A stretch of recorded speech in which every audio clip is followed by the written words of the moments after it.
Shift how you hold it. The refrigerator was already inside the house. 3 grown men stood in the kitchen, staring at it like it had materialized by sorcery. "It's too big to get out," one of them said. "Too big for what?" "For the same door it once came through." No one had watched it enter years ago. No one remembered the angle. All they saw was the present problem. Stuck. Impossible. Permanent. They measured the doorway. They measured the refrigerator. They shook their heads as if mathematics had spoken. And yet there it stood, humming softly, undeniably inside. Which meant one thing no one wanted to say out loud. It came through. If it came through, the door was never the obstacle. The orientation was. But changing the orientation requires something most people resist. Letting go of the way you're currently holding it. That's the world. You stand in the kitchen of your own perception, staring at what you call prison. Bodies, time, death, limitation. And you measure it against the doorway of heaven and conclude it doesn't fit. Heaven must be somewhere else, somewhere above the ceiling, somewhere after the funeral, somewhere later. Later is the ego's favorite room in the house. Later keeps the character alive. Later says, endure now, arrive later. Later promises reward without threatening identity. But review lesson language is merciless. I see everything upside down. The world has no purpose that I ascribe to it. If I see the world as a prison, then I have already dragged that refrigerator into the house of my mind. It did not force its way in.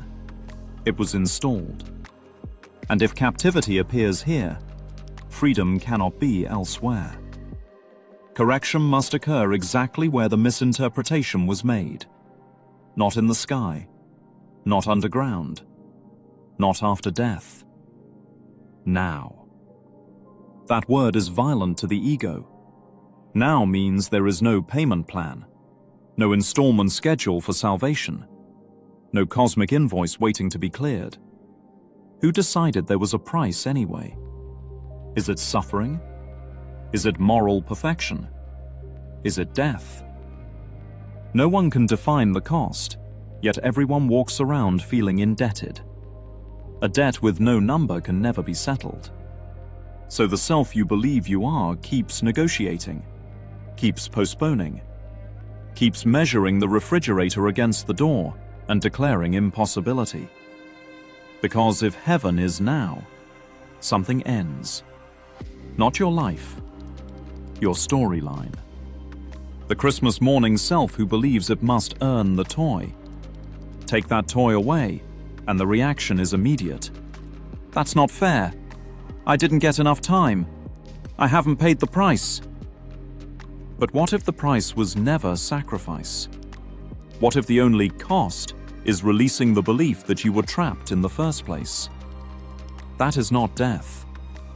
That is orientation. Tilt the refrigerator. Remove the doors. Shift your grip. The structure of the house does not change.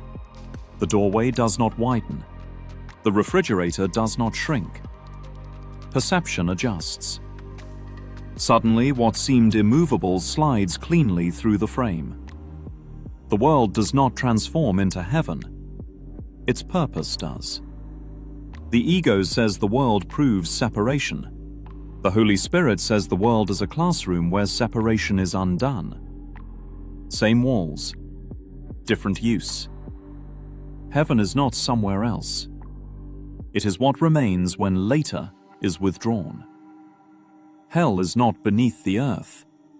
It is the insistence that freedom must wait. You don't escape the house. You realize the door was always sufficient. The refrigerator was never too big. You were just holding it wrong. And the moment you stop postponing, the doorway of now is more than enough.